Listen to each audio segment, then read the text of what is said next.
Okay, so welcome to lecture 5. Here we just talk about probability distributions.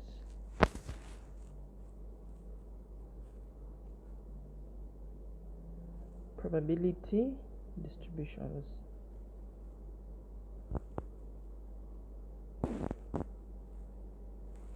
So when talking about probability distributions, here we're just looking at actually ways of finding probabilities for different scenarios.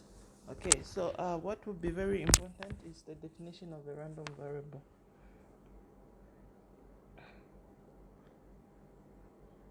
So a random variable denoted by x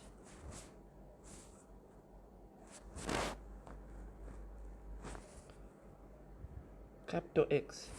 So a random variable x is a variable whose value depends on the outcomes of a random experiment. So value depends on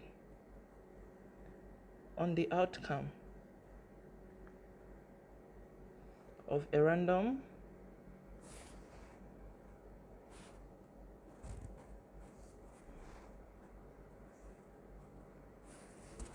experiment.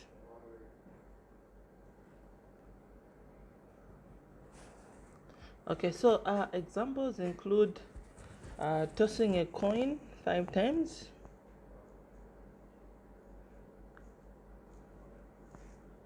if we toss a coin 5 times and we let our random variable x be the event of obtaining a head. Okay, so therefore our x can be 0, that is if no head is obtained, 1, 2, 3, 4, or having 5 heads in all those tosses. Okay, so now other example, the second example, if you roll a die,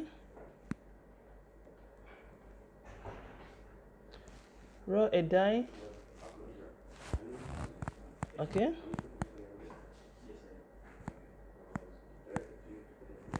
and we let x be the number of times that a 4 comes up.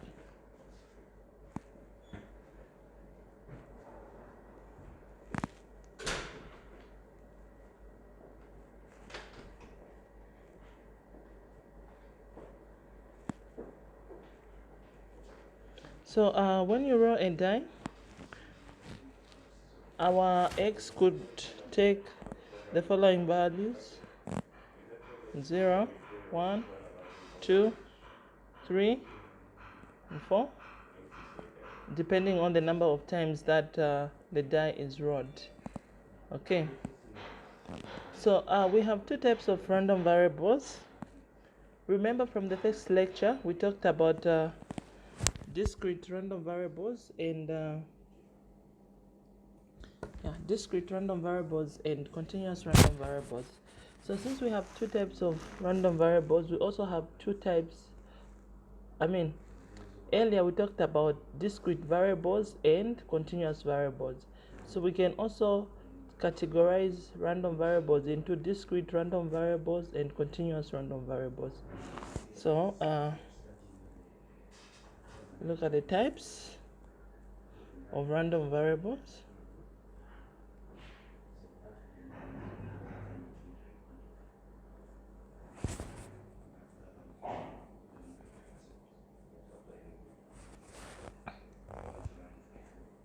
So we have discrete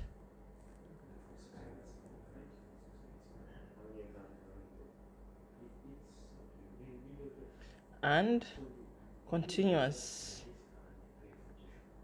random variables. Okay, let me just say RV. So the discrete random variables, a discrete random variable is just a variable that can assume only countable number of values. Okay, so this random variable only assumes countable number of values. Examples include number of courses, number of siblings. So these also take values such as 0, 1, 2, or 3. So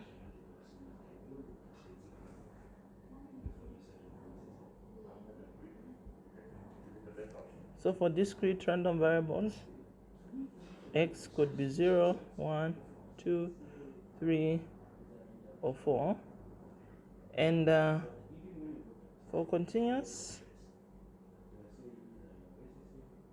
random variables, these are random variables that can only assume a value in a range. Okay, so examples include age, time, height, which take values like 0.5, 1.76, 85.8. Okay, so these are the types of random variables that we have. Okay, now we now go straight into the definition of a probability distribution.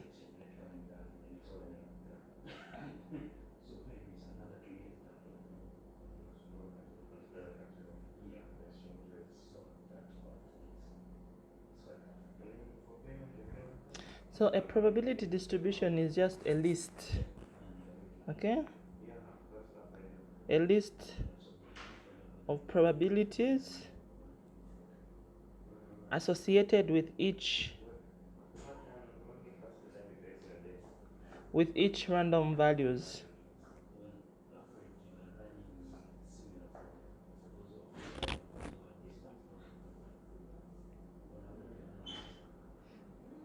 So that is just technically the definition of a random variable, of a probability distribution. In our example, let's have an example. So in our example, so let's toss a coin twice. So if you toss a coin twice, the options that you have are tail, tail, head, tail, and head. So these are the possible outcomes when you toss a coin twice. And we let x be the event of obtaining a head. Okay. Then we can have our probability distribution.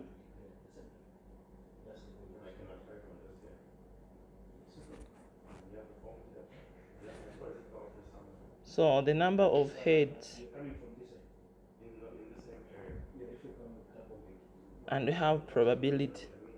So you can have 0 as the number of heads. And what is the event? How many events have 0 or have no heads? So we just have one event. So the probability therefore is 1/4.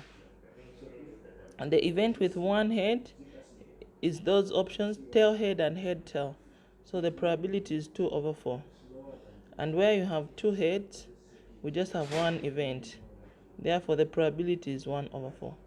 So when you have a list of random variables and their probabilities, then we have a probability distribution.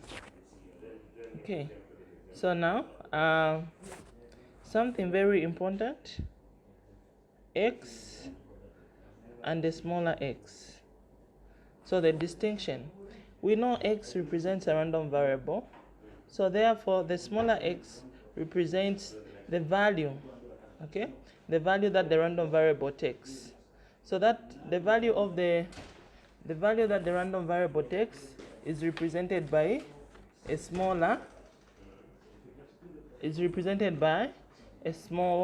letter x. So we write therefore probability that capital X is equal to smaller x, just implying that the probability that the random variable takes the value of x. Okay. So from our previous example, the probability that x is equal to 2 is just 1/4. Okay. So after establishing this, we now want to see how we can find the mean. of a random variable. So I'll just shorten that as RV. So the mean of a random variable is also known as the expected value.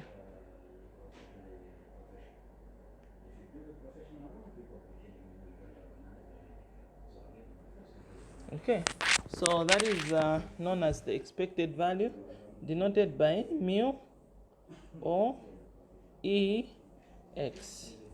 So the expected value of a random variable is just obtained by multiplying the value of the random variable by the probability.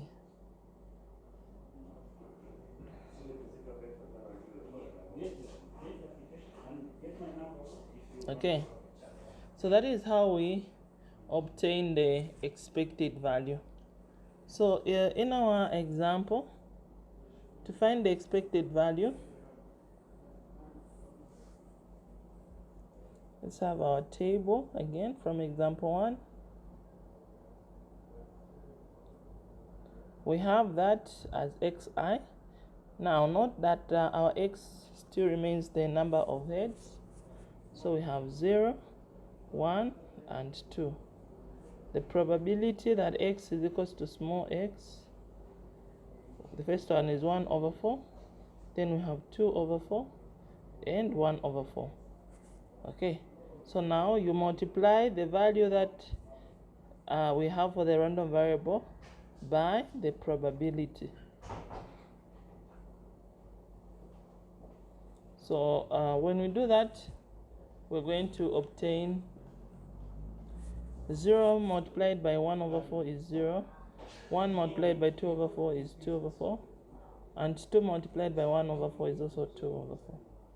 Remember, from the expected value, we need to sum this row.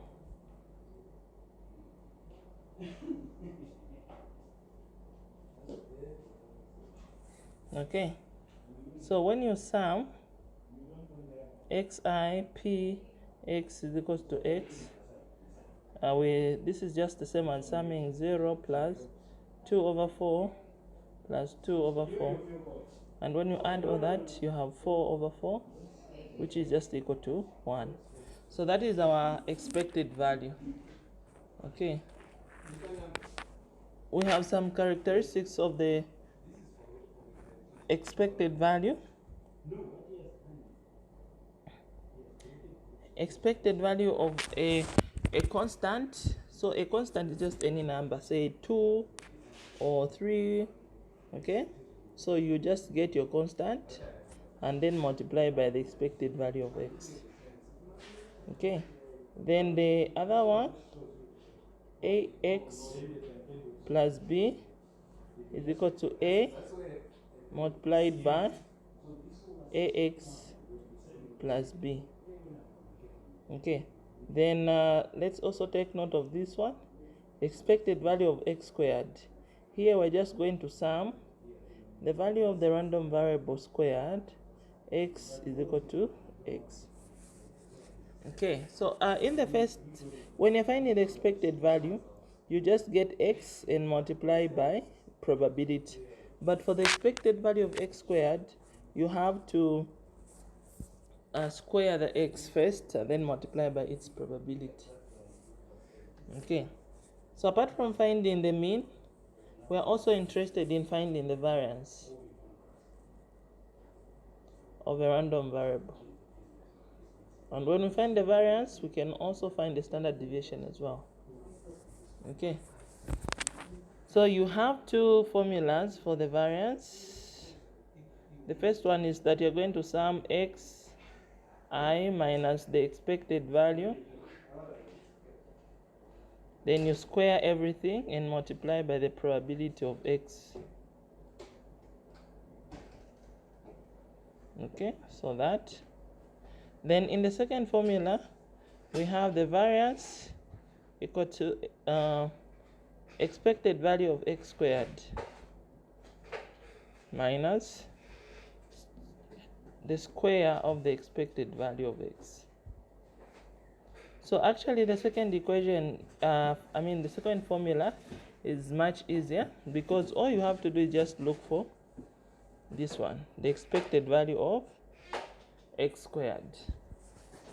So once we find the variance, we find the standard deviation by just taking the square of the variance.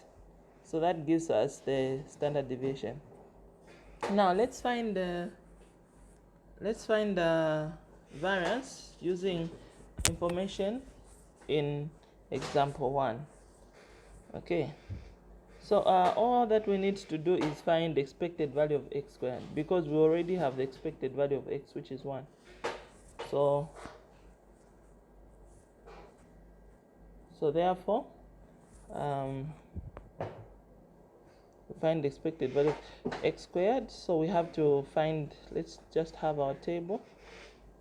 There we have our xi, which is 0, 1, 2. We have the probability that x is equals to xi. We have 1 over 4, 2 over 4, and 1 over 4. Then to find the expected value of x squared, let's first square the random variable. So 0 squared is 0, 1 squared is 1, 2 squared is 4. Then let's multiply this by the probability. So then we have that 0 multiplied by 1 over 4 is 0. 1 multiplied by 2 over 4, 2 over 4. 4 multiplied by 4, 1 over 4, will give us 4 over 4. Therefore, the expected value of x squared is just given by 0 plus 2 over 4 plus 4 over 4. And this gives us 6 over 4. Therefore, the variance of x is just the expected value of x squared minus the square of the expected value. So the expected value of x squared is 6 over 4 minus 1 squared, which gives us 6 over 4 minus 1, and the answer is 2 over 4 equal to half. Okay, so that is our answer. Our standard deviation is just square root of variance,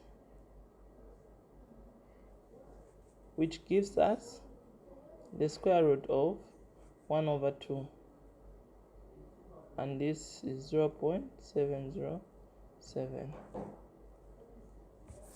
Okay, so that is how we compute the variance and the standard deviation and the mean given a table or a probability distribution with it. That is the random variable and the probabilities.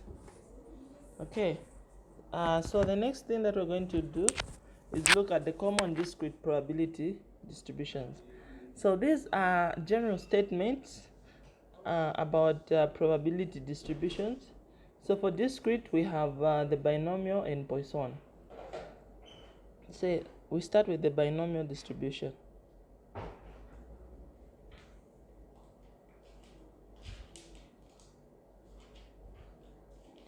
So the binomial distribution is used for random variables that only has two outcomes. So you only have two possible outcomes, and that is a success or a failure. Okay, then you have an identical number of trials, which is n. Now probability of a success is denoted by small p, and probability of a failure is denoted by small q. Okay, and q is actually equal to 1 minus p. So if you're given the probability of a success, you just have to subtract that from 1 to get the probability of a failure. Okay, so let's now look at how to obtain the probability. So for a random variable that follows the binomial distribution, probability is just given by n choose x, p to the power x, q to the power n minus x.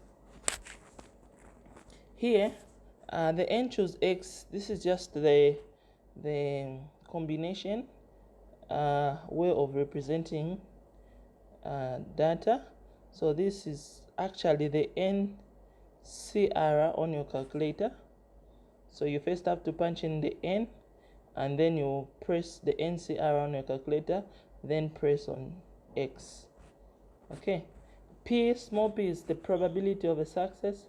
X, you usually get x from the question, and n is the total number of trials. For a binomial distribution, the mean or the expected value is obtained by multiplying n by small p. Okay, the variance of x is given by n by p by q, and the standard deviation will be the square root of that. Okay, so let's have an example. Suppose 40% of the students at a large university are in favor of a ban on drinking in hostels. Suppose 5 students are to be randomly sampled. Find the probability that 2 students favor the ban. So here, you're given that 40% of the students at a large university are in favor of a ban.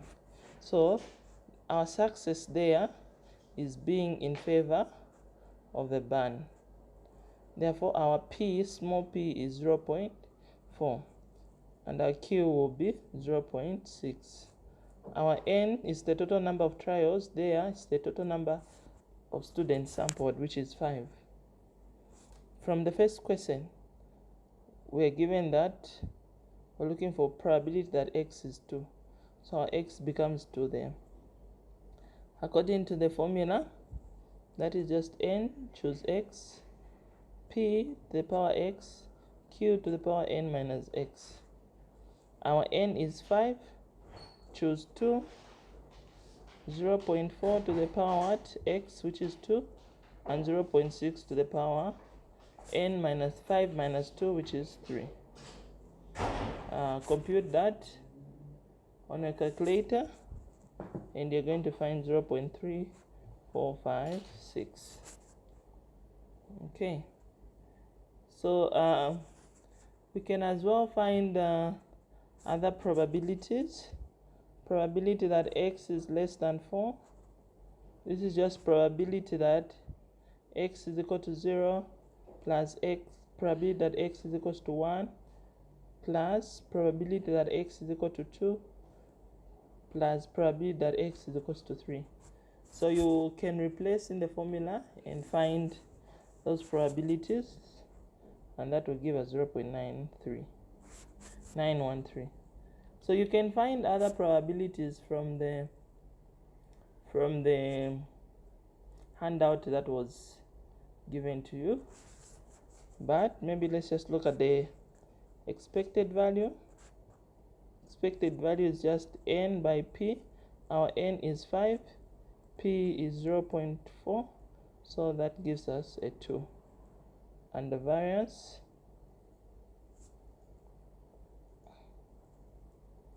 is equal to npq, which is 5 multiplied by 0.4 multiplied by 0.6, and that gives us 1.2. Standard deviation will be the square root of 1.2, which is just 1.095. Okay, so the other distribution that we look at is the Poisson distribution.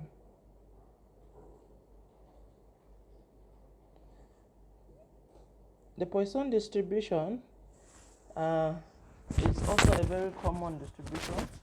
It is similar to the binomial, but the difference is that it has a special characteristic, which is the number of outcomes of interest per unit time.